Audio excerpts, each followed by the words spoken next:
bude Lenka Libusová a bude povídat o buněčné adhezi a její důležitosti. A dneska tady vítám docenta Stanislava Pekára z Masarykovy univerzity a upozorňuji všechny, kdo přišli na nějaký výprodej, že ten se nekoná, bude tady solidní přednáška, přestože její název je Levné čínské zboží a bude to o nedokonalosti mimiker v přírodě. Ešte ťa prosím, je to zapnuté? Nevím. Je to svítí, ale počujete ma? Je to zosílené? Nezesiluje. Je to iba na nahrávanie, ok. Tak to si musím dávať pozor na to, čo poviem. OK, tak. Takže ja vám prajem príjemné odpoludne a prvá otázka moja znie, či na to vidíte vôbec, alebo je potreba to zatieniť. Tak, jak Lukáš spomenul, názov prednášky Levné čínske zboží som zvolil preto, aby som prilákal komunitu Vietnamcov a Číňanov, pretože som ich chcel poradiť, akým spôsobom treba zmeniť západné zbožie na to, aby sa dalo predávať. Ale vidím, že organizátori zrejme tú propagáciu nevyvesili na tých daných miestach, tak sem prišli asi iba biológovia. Takže ja sa musím tomu prispôsobiť a zmeniť tému a budem rozprávať teda o pomerne nudnej téme, a to je o mimikrách u živočíchov, respektíve u pavúkov. Rád by som ale poprosil asi, aby bolo ešte toto okno zatiahnuté, pretože potom ten efekt nebude taký, aký by mal byť.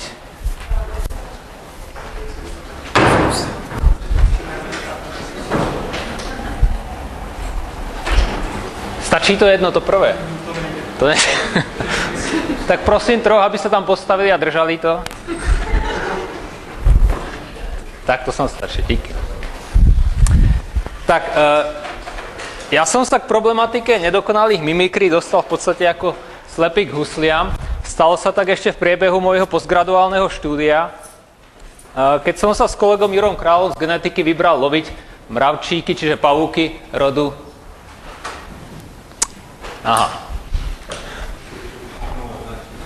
Takže tuto to beží a tam nie.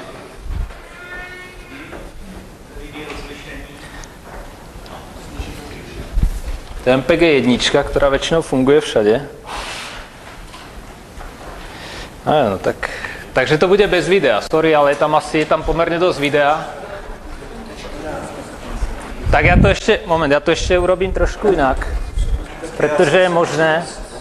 Mám přivést notebook? No bolo by to lepšie asi, ale moment, ja ešte skúsim niečo urobiť, či to nebude fungovať cez nejaký iný prehrávač.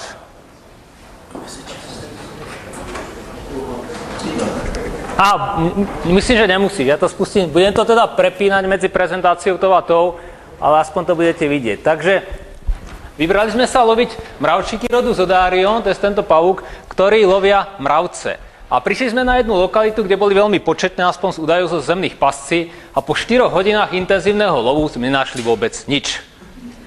Takže úplne znechutení sme potom išli domov a na ceste sme sa zastavili na inej lokalite, kde boli menej početní a kde som sa zahľadil na jedno hniezdo mravcov druhu Formica cinerea, to sú také čierne mravce.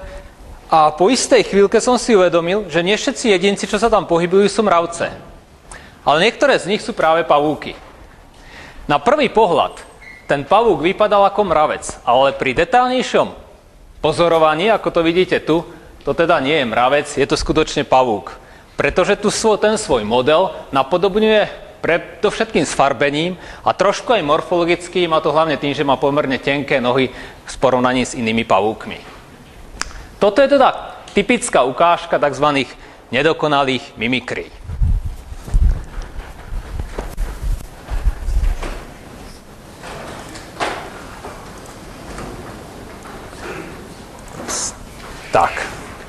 Takže vo svoju prednášku som rozdelil do 5 základných častí. Najprv si niečo povieme, úplne základné informácie o tom, čo sú to mimikry sú. Potom vám uvediem taký prehľad základných teórií, ktoré boli navrhnuté na evolúciu nedokonalých mimikov.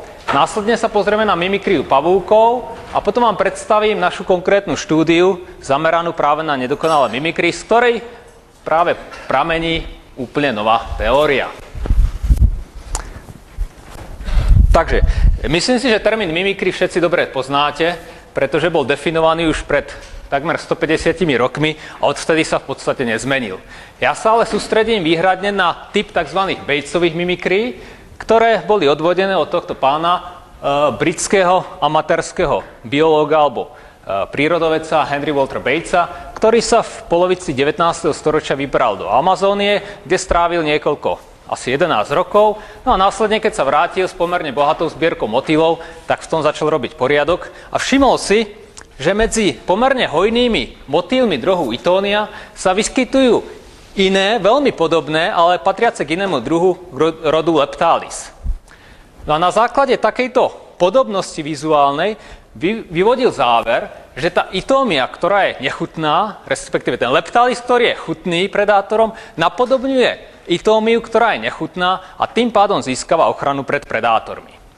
Je potreba zdôrazniť, že tá jeho teória nebola podložená ničím iným, než touto jednoduchou domnienkou.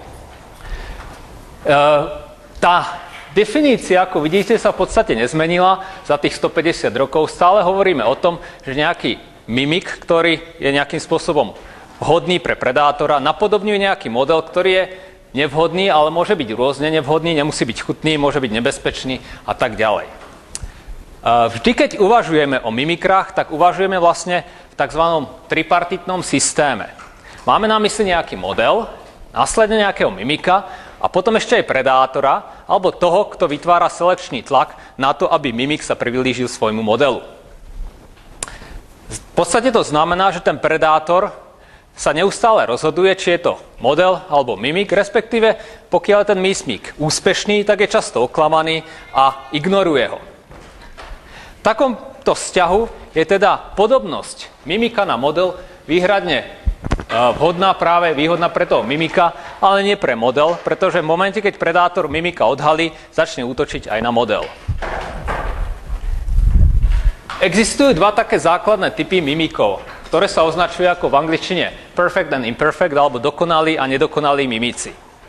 Rozdiel je v tom, že tí dokonalí vypadajú skoro na nerozlíšenie od tých modelov, zatiaľ čo tí nedokonalí majú istú podobnosť, ako ste videli v prípade toho mravčíka, ale dajú sa ľahko rozlíšiť pri podrobnom prieskume. Na základe takej jednoduchej teórie by sa teda dalo očakávať, že nedokonalí mimici vlastne nemôžu existovať. Pretože ak predátor stále selektuje tých kvalitných, tých dokonalých, tak postupne vyselektuje všetkých nedokonalých a zostanú len tí dokonalí. Lenže, keď sa pozrieme na predovšetkým bezobratlé živočíchy, tak zistíme, že nedokonalí mimici sú oveľa častejší a oveľa hojnejší. To znamená viac diverzifikovanejší a viac hojnejší. A to jednak či už v ráde Diptera, Coleoptera, Lepidoptera, alebo aj medzi pavúkmi a dokonca aj medzi plazmy. Aký je rozdiel medzi tým dokonalým a nedokonalým mimikom, budem teraz ilustrovať na jednej fotografii. Vy budete ten predátor, ktorý má rozlíšiť, kto je model a kto mimik. Uvidíte obrázok kolónie mravcov a medzi nimi je jeden pavúk, ktorý ich napodobňuje. A mňa zaujíma, ako rýchlo spoznáte, ktorý to je. Vykríknite. Takže ktorý to je?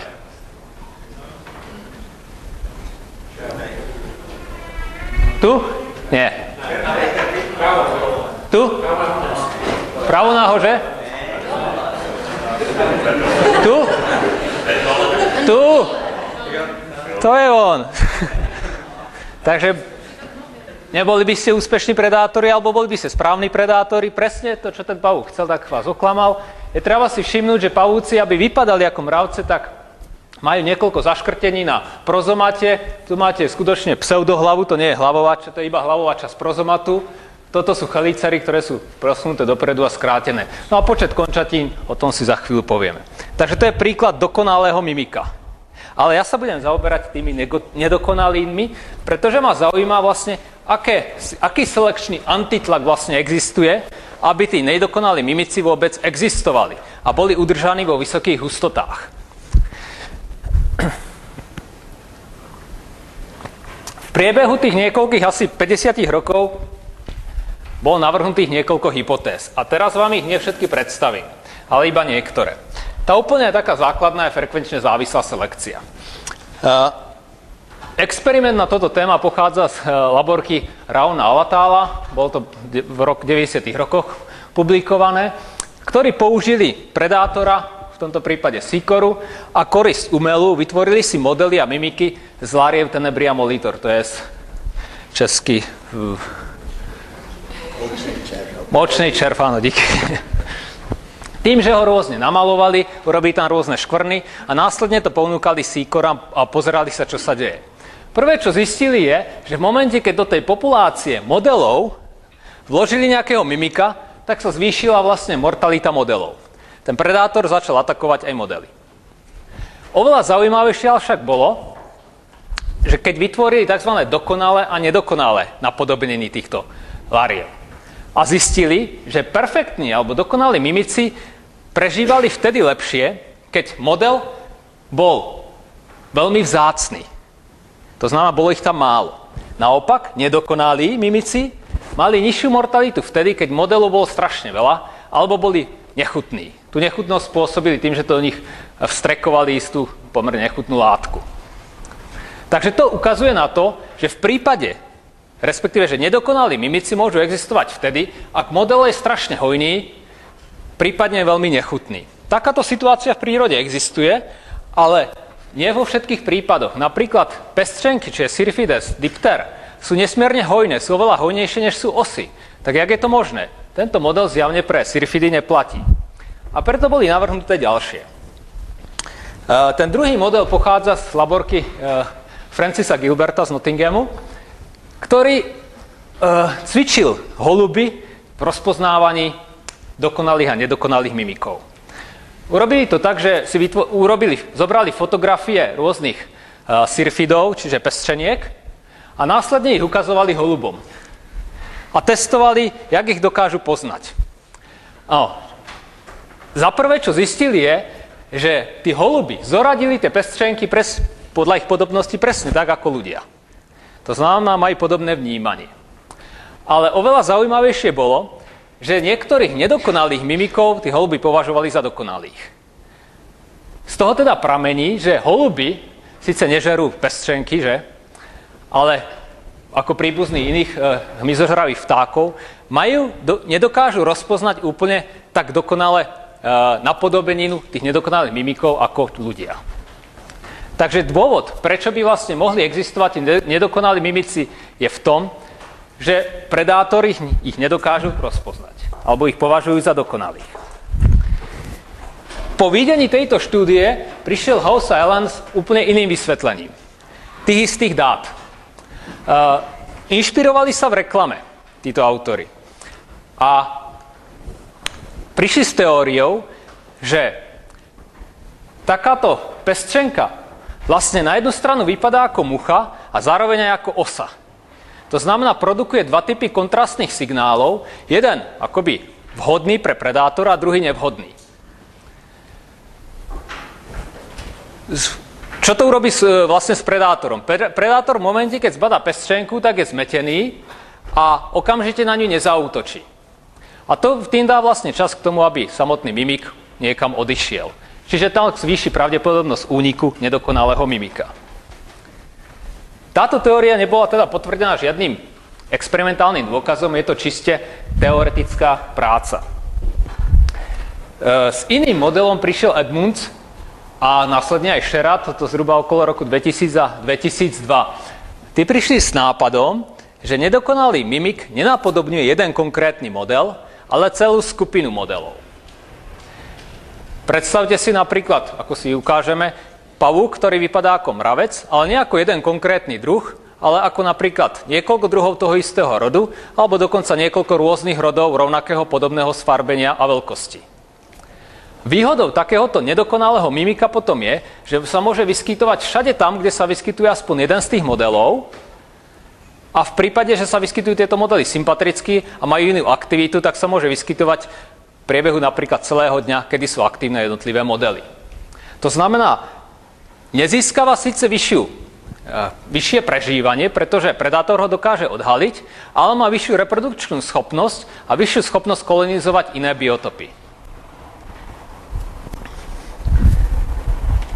Tak, jednou z posledných modelov, ktoré bol publikovaný pomerne nedávno v Nature od Harpera a Feniga, tí študovali teda nedokonalých mimikov u koráloviek rodu Lampropeltis, ktoré napodobňujú model jedovatý, a to je z rod Micrurus.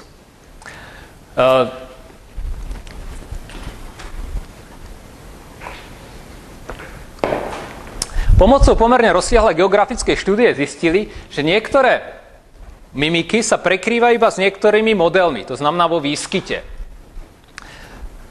Tam, kde sa vyskytovali sympatricky s daným modelom, tak boli dokonalejšie, lepšie napodobňovali, než na okraji a výskytu areálu, čiže kde sa vyskytovali alopatricky. Na okrajoch tohto areálu bola zároveň aj vyššia ich mortalita a pravdepodobne sa potom už blížili skôr inému typu modelu, ktorý sa vyskytuje v danom prostredí, ale nie v tej centrálnej oblasti. No a úplne posledná teória, o ktorej budem hovoriť, sa objavila tiež pomerne nedávno od Larsa Chitky a Osoria, ktorá zase bola inšpirovaná ľudským vnímaním, povedzme, kognitívnym vnímaním a riešením rôznych situácií. Nazýva sa tzv. Speed Accuracy Trade-off. Uvažuje o tom, že každý predátor je v istom časovom tlaku pri love koristi. A to či už v dôsledku toho, že sa môže stať korisťou pre iného predátora, alebo v dôsledku rozmnožovania a tak ďalej. Pri danom úzkom časovom rozmedzi sa teda musí veľmi rýchlo rozhodnúť, či danú korisť atakuje alebo nie. V prípade, že tá korisť nevypadá úplne perfektne ako niečo chutné, tak radšej zaujme takú tú pózu safety first, to znamená, radšej tú korisť ignorujem a zoberiem niečo, čo je určite vhodné, než aby som to atakoval. Vďaka tomuto predĺženému rozhodovaciemu času má potom ten samotný mimik vlastne schopnosť uniknúť predátorovi a tým pádom zvýšiť svoje prežívanie. Takže vlastne ten predátor, to speed accuracy sa vzťahuje na daného predátora. Rýchlosť rozhodovania v závislosti na kvalite rozhodovania. Čím kvalitnejšie chcete, alebo presnejšie chcete sa rozhodnúť, tým viacej času na to použijete alebo potrebujete. Tak, to boli teda základné teórie, ktoré boli navrhnuté. A teraz sa pozrieme na mimikry u pavúkov. Obecne, drtivá väčšina pavúkov je pomerne drobných, veľkosti do 1 cm, a sú to predátori, takže majú často z hľadiska nutričného pomerne vyvážený pomer živín v tele. A preto sú veľmi chutnou a žiadanou potravou pre mnohých predátorov. A tu v tejto tabuľke je vlastne zoznam predátorov, ktoré sa živia pavúkmi. Vidíte, že ich je mnoho, v podstate sú to od členovcov, či už samotné pavúci, alebo mnohé rády hmyzu, ale predovšetkým obratlovci, hlavne teda vtáci zo spevavcov a niektorí savci tiež. Ja tu mám teda pár krátkych videí, ukážku.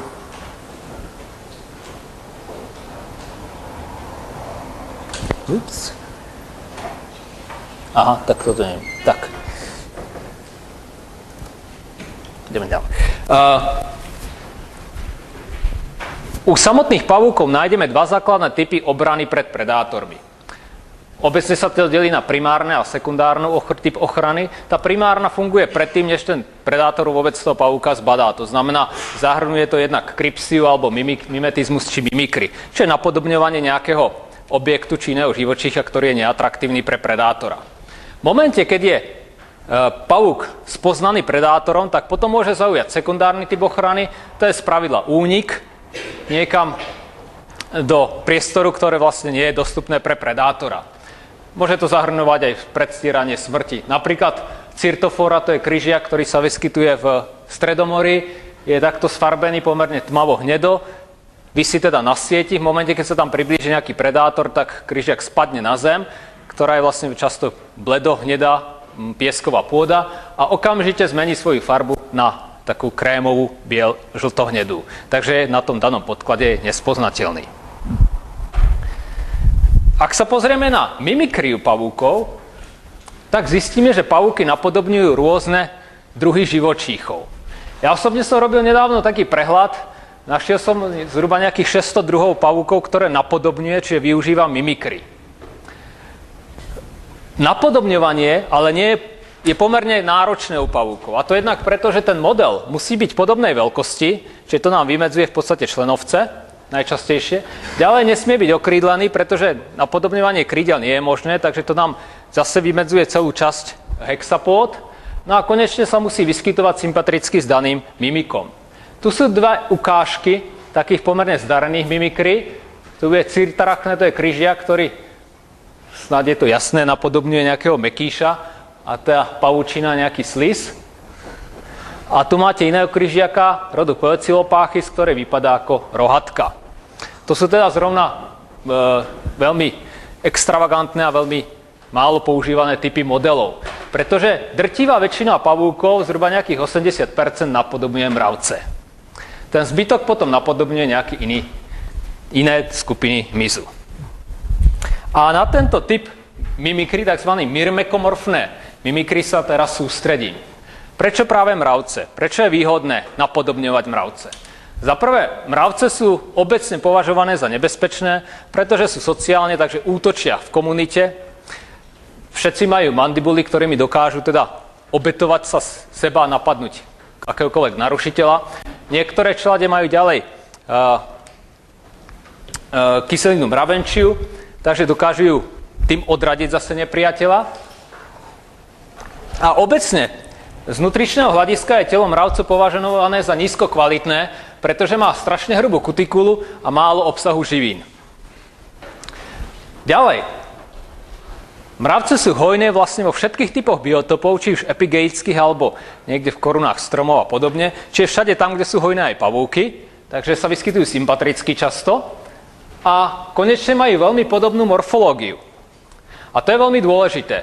Jednak sú podobnej veľkosti tela a zároveň tým, že nie sú okrídlené, mám na mysli samozrejme delnice výhradne, tak sa tým odbúrava možnosť, ako napodobňovať krídla.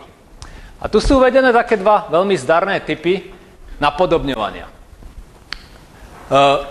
Prvý problém, ktorý pavúky musia prekonať, aby napodobnili mravca, je rôzny počet článkov tela. Mravce majú 3, pavúky iba 2, čiže prozoma a opistozoma, zatiaľ čo mravce majú hlavu, hruď a brúško. No a to sa robí niekoľkými spôsobmi, napríklad tu je to zaškrtením či už prozomatu alebo opistozomatu. U tohto druhu je to naopak nápadným ochlopením predných párov končatín, takže tu vzniká akási pseudohlava. Druhý problém sú pomerne veľké mandibuly. Pavúci majú spravidla malé chelicéry, ale u niektorých druhov tie chelicéry sú zväčšené, takže napodobňujú mandibuly. Tretí problém je počet končatín. U mravcov je to 6, u pavúkov 8, to je veľmi jednoduché, stačí zdvihnúť prvý pár a tým zároveň napodobňujete tykadlá a pohybujete sa iba po 6. Tak ako je to vlastne tu. To nie sú tykadlá, to je prvý pár končatín. No a posledné je pohyb. Pohyb, ktorý vlastne musí, pretože mravce nie sú stacionárny objekt, neustále sa hýbu, pretože sami hľadajú nejakú potravu, tak aj pavúk, ktorý ich napodobňuje, sa musí tiež stále hýbať. A nie len to. Tak, a teraz sa musíme prepnúť zase.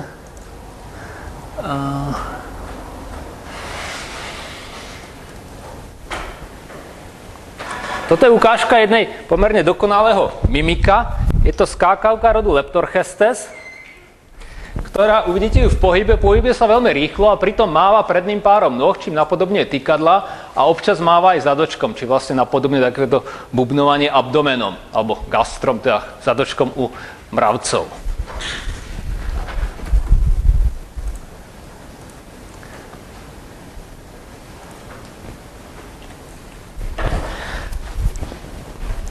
To bola ukážka tzv. Perfektného mimika, alebo dokonalého mimikry. Ale keď sa pozrieme na faunu Európy z hľadiska výskytu dokonalých, respektíve nedokonalých mimikov, tak tu máte takú veľmi stručnú tabuľku, ktorá ukazuje hojnosť nálezov dokonalých mimikov a nedokonalých. Z toho je jasne vidieť, že dokonalí sú menej hojní, to znamená, vyskytujú sa v ďaleko menších oblastiach a zároveň aj v menšej početnosti oproti tým nedokonalým. Takže otázka samozrejme je, jak to, že tí nedokonalí mimici sú tak hojní a oveľa hojnejší, než sú dokonalí. Je to vlastne situácia, ktorá existuje ako napríklad u syrfidov, čiže u pestřeniek, ktoré tiež sú pomerne hojné vzhľadom k ich modelom. Tu sú príklad takého dokonalého mimika, rodu Leptorchestes, a toto je pomerne nedokonalý, kde jasne vidíte, že je to pavúk, ale v prípade, že sa pohybuje, je to pavúk rodu Micaria, tak je tá ilúzia dokonalejšia. Tak, a tým sa dostávame k našej konkrétnej štúdii. Inšpirovali sme sa kolegami z Nového Zélandu, a to Kimenou Nelsonom a Robertom Jacksonom, ktorí si najprv všimli v prírode, že myrmekofágne skákavky, čiže skákavky, ktoré žerú mravce, občas ulovia aj nejakého myrmekomorfného pavúka, čiže nejakú myrmarachne. Čiže si zmýlia mravca za toho pavúka. A tak ich zaujímalo zistiť, do akej miery je táto chyba reálna a skutočne častá. A preto uskutočnili experimenty s pavúkom rodu Cosmophasис, to je myrmekofágny pavúk, a dokonalým mimikom rodu Myrmarachne. Ponúkali tomuto pavúkovi jednak Myrmarachne a jednak jeho model, čiže mimika model, no a zistili, že ten pavúk rovnako často útočí na model, jak na mimik. Čiže tam nebol rozdiel, nedokázali ho rozlíšiť. Ale následne, keď Myrmarachne zbadala, že na ňu útočí nejaký predátor, tak prestala sa predvádzať ako mravec a začala sa pohybovať ako pavúk. Prestala mávať nohami a zadočkom, čiže používal tzv. Honest signaling. V našich podmienkach však dokonalí mimici nie sú moc hojní a preto sme sa my sústredili na nedokonalých mimikov. A to na niektoré pavúky rodu Micaria a Furorolitus, čiže z dvoch čeladí Gnaphosidae a Corinidae. A nielen to, nám išlo za prvé, žiaden mimik sa nevyskytuje v danom prostredí izolovane, to znamená len pod tlakom predátora, ktorý ho pozná vizuálne a je k nemu averzný, pretože napríklad neútočí na mravce. Vyskytuje sa vždy s nejakým aj dohromady s nejakými inými predátormi, ktorí musia súčasne vyvíjať nejaký selekčný tlak práve na to, aký ten mimik má mať doslova tvar. Pretože ak mimik napodobňuje napríklad mravca, tak síce unikne predátorom, ktoré nelovia mravce, ale súčasne by sa mal stať korisťou naopak predátorom, ktoré mravce lovia. A nielen to, je možné, že sa stane aj korisťou predátorov, ktoré sa sústredujú naopak napríklad na pavúky. Takže ten výsledný fenotyp by vlastne mohol byť akýmsi produktom rôznych selekčných tlakov. Jeden tlak smerujúci k tomu, aby ten mimik bol bližší k mravcom, druhý tlak spôsobujúci, aby naopak ten mimik bol bližší k pavúkom. Čiže niekde na tom rozmedzi od pavúka medzi mravcom, medzi modelom a dokonalým mimikom. Teda medzi pavúkom a dokonalým mimikom, čiže mravcom. Pristúpili sme na to výhradne experimentálne, to znamená, skúmali sme, akým spôsobom sa títo nedokonalí mimici dokážu ochrániť pred myrmekofágnymi pavúkmi a araneofágnymi pavúkmi. Čiže pavúkmi, ktoré lovia mravce a pavúkmi, ktoré lovia pavúky. Inak povedané, je ten mimik viac mravec alebo viac pavúk? Dokáže obklamať myrmekofágneho predátora alebo araneofágneho predátora? No a predpokladali sme, že práve ten výsledný fenotyp potom bude akýmsi niekde v strede, presne v závislosti na tlaku jednotlivých typov predátorov. Tak, k tomuto účelu sme zvolili tri systémy. 3 páry, mimik a model. Toto je prvý z nich. Takže ja pustím video zase.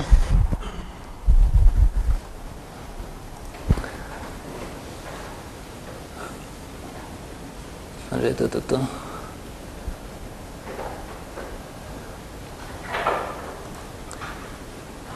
Tak, toto sú mravce rodu Aphaneogaster, ktoré sa vyskytujú predovšetkým v Južnej Európe. Sú to pomerne robustné mravce, ktoré hniezdia v zemi. A sú to, tí jedinci sú solitárni lovci, to znamená, vybiehajú jednotlivo z daného hniezda na rôzne strany. No a medzi nimi sa pohybuje pavúk rodu Liophrurillus, konkrétne Liophrurillus flavitarsis, ktorý teda nevníka nikdy do hniezda, neloví mravce a pohybuje sa iba v ich okolí. A to práve vtedy, keď sú aktívne mravce, čiže cez deň.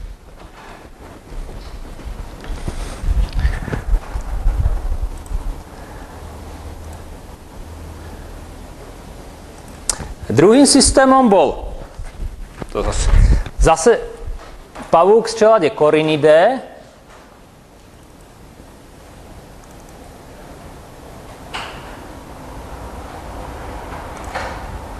Čiže z tej istej čelade ako Liophurulus, ktorý sa vyskytuje popri kolónii mravcov rodu Lasius, najčastejšie Lasius nigera platitorax.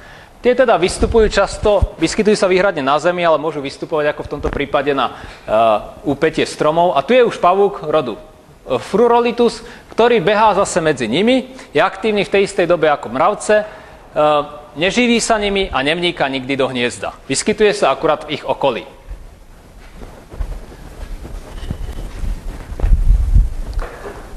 A posledným systémom bol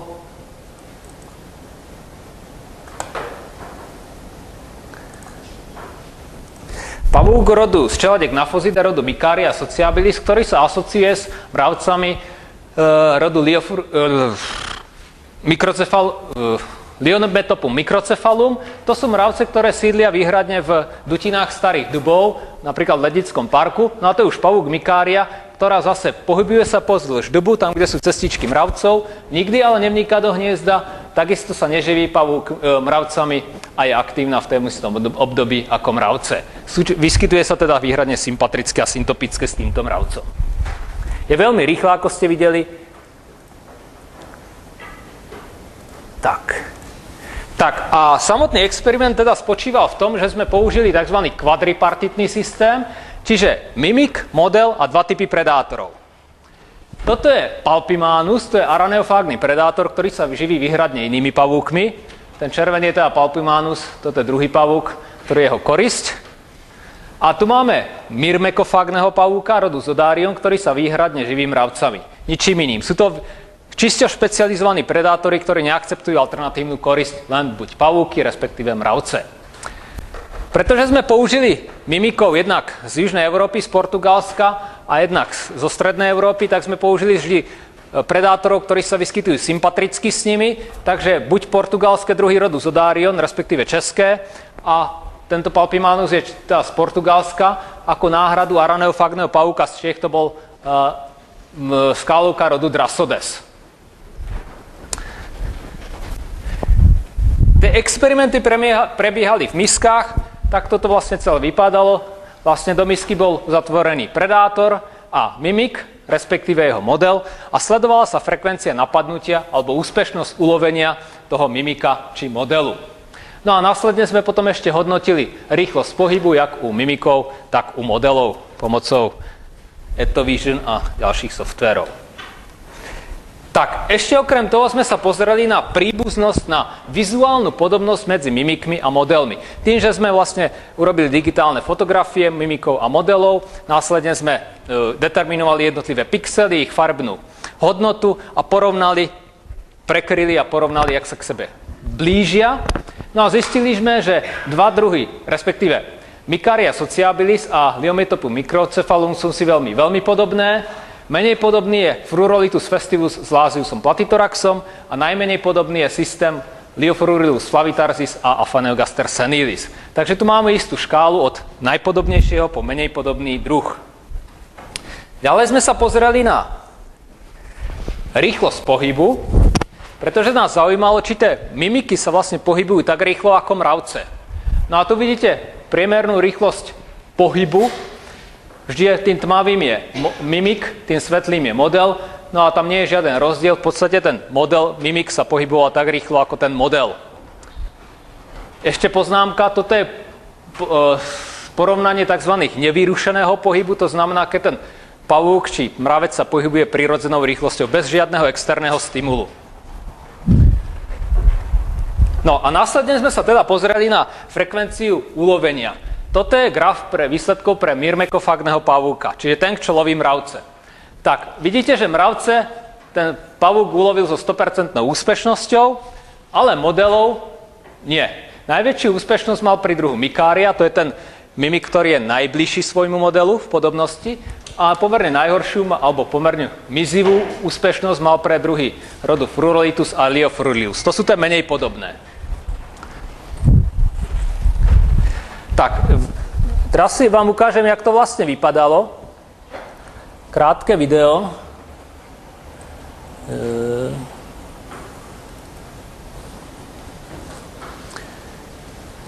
Uvidíte 3 veľmi krátke sekvencie. Budú veľmi krátke, pretože ten lov toho mravčíka, toho zodáriu je strašne rýchly. To trvá pár milisekúnd.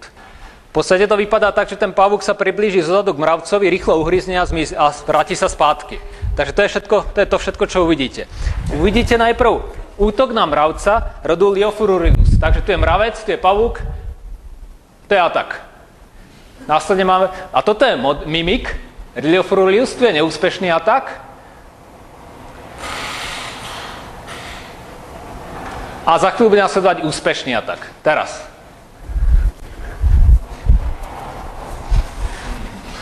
Ten jed je veľmi účinný, takže ten mravec, respektíve pavúk, je mŕtvy v priebehu pár sekúnd, maximálne 2 minúty.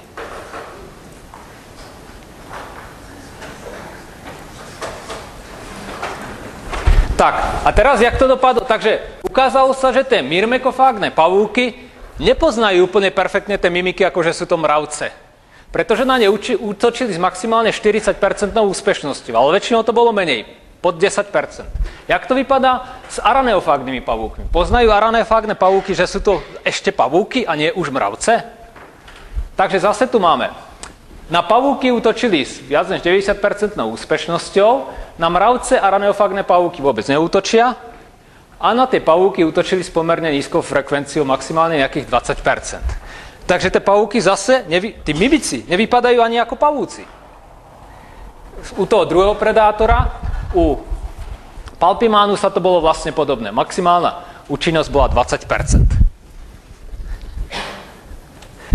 Tak a teraz vám ukážem, jak to vypadalo v prípade toho araneofágneho pavúka.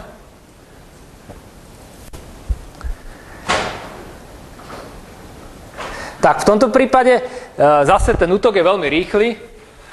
Len pre ukážku, toto je ten araneofágny pavúk, no to totiž nebude niekedy poznať, kto je vlastne víťaz, a kto je predátor a kto je korisť. Toto je kontrolná korisť, pavúk rodu Pardóza. Takže najprv uvidíte sekvenciu, v ktorej Palpimanus najprv niekoľkokrát neúspešne, ale nakoniec úspešne uloví Pardózu. Je to veľmi pomalý pavúk, ktorý mal nesmierne rýchly útok. To bol neúspešný útok, tu bude tiež neúspešný. No ale za chvíľu bude úspešný. Ten ďalší. Tak, to bolo tak rýchle, že som nestačil ani. Tak toto je ten víťaz, áno, toto je predátor a toto je korisť. Hoci to teraz vypadá naopak.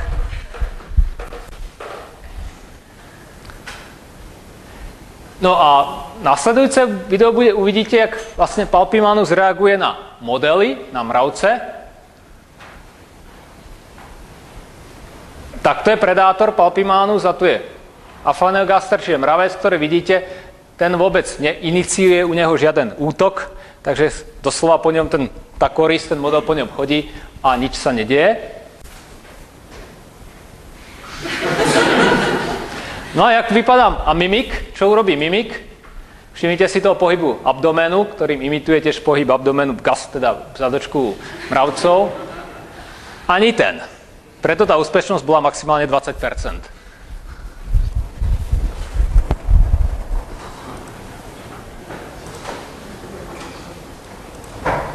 Tak, následne sme sa pri tých úspešných útokoch, respektíve dôvod, prečo tie útoky boli neúspešné, bolo to, že v momente, keď sa ten myrmekofágny pavúk priblíži k tomu mimikovi, tak ten nesmiernou rýchlosťou unikol. Možno ste si to videli všimli na tom jednom videu. Takže sme merali rýchlosť, únikovú rýchlosť, už to nefunguje, únikovú rýchlosť u modelov a mimikov. A čo nám vyšlo je, že keď vyrušíte mravca, tak ten sa v podstate pohybuje stejnou rýchlosťou. Ten sa maximálne otočí k tomu predátorovi a chce ho atakovať. Keď ale vyrušíte mimika, tak ten zrazu začne rýchlo utekať. Pričom najväčšiu rýchlosť dosiahol práve druh Fururolitus, to je nejakých 11 cm za sekundu, čo odpovedá prenesení na ľudské merítka nejakých 80 km za hodinu. To je teda úžasná uniková rýchlosť a zase je tu vidieť krásny trend, že ten mimik, ktorý bol najlepším napodobňovateľom svojho modelu, uniká menšou rýchlosťou než tí, čo boli horšími mimikmi. Takže sme si tieto data spojili do jedného grafu a to vzťahu rýchlosť závislosti pravdepodobnosti úniku na rýchlosti pohybu. A z toho nám vyšla logistická krivka, ktorá hovorí to, čo sme vlastne mohli ste vidieť. Čím rýchlejšie sa ten pavúk pohybuje, tým väčšia pravdepodobnosť tomu, že unikne svojmu predátorovi. Čiže myrmekofágnemu aj araneofágnemu predátorovi. Tak, z toho teda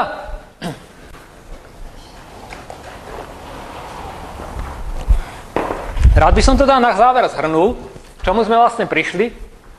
Za prvé, že pavúky, nedokonalí mimici, napodobňujú svoj model síce nedokonalo vizuálne, ale v kombinácii s pomerne dokonalým pohybom, aspoň rýchlosťou pohybu a mávaním nôh a podobne, tak to dáva pomerne dokonalú podobnosť. Za druhé, je dôležité, že tí mimici sa stále pohybujú. Tým nielen, že imitujú pohyb toho modelu, ale zároveň nechávajú predátorovi veľmi krátky čas na to, aby dokázal rozlíšiť, jak kvalitný mimik to vlastne je. Pretože keď sa niečo rýchlo pohybujete, tak predátor by sa musel veľmi sústrediť a následne si vyčkať, kedy sa ten pavúk zastaví, aby zistil, či je to pavúk alebo je to mravec. To znamená, že pravdepodobne tu vlastne neexistuje nejaká ďalšia selekcia, ktorá by viedla k tomu, aby sa ten nedokonalý mimik stával postupne dokonalejším. Ale sa zrejme zastavil a to preto, že to nepotrebuje. Ďalej, ukázalo sa, že všetky tieto tri druhy mimikov investujú istú časť do primárnej a istú do sekundárnej ochrany. Tá primárna ochrana je teda ten zlat. Sekundárna ochrana v našom prípade je úniková rýchlosť. Mikária, ktorá bola pomerne perfektnú alebo lepšiu vizuálnu podobnosť, je naopak veľmi pomalá a vyskytuje sa predovšetkým na hvore stromov, kde sú hojní vizuálni predátori, ako sú napríklad vtáky alebo skákavky. Naopak, Liophorurilius a Frurolitus, ktorí sú nedokonali svojou vizuálnou podobnosťou, majú rýchlu unikovú rýchlosť, pretože sa vyskytujú v prostredí, kde sa vyskytujú predovšetkým predátori, ktorí sa neriadia vizuálne. Ako napríklad niektoré iné druhy pavúkov, či brovci, alebo stonožky.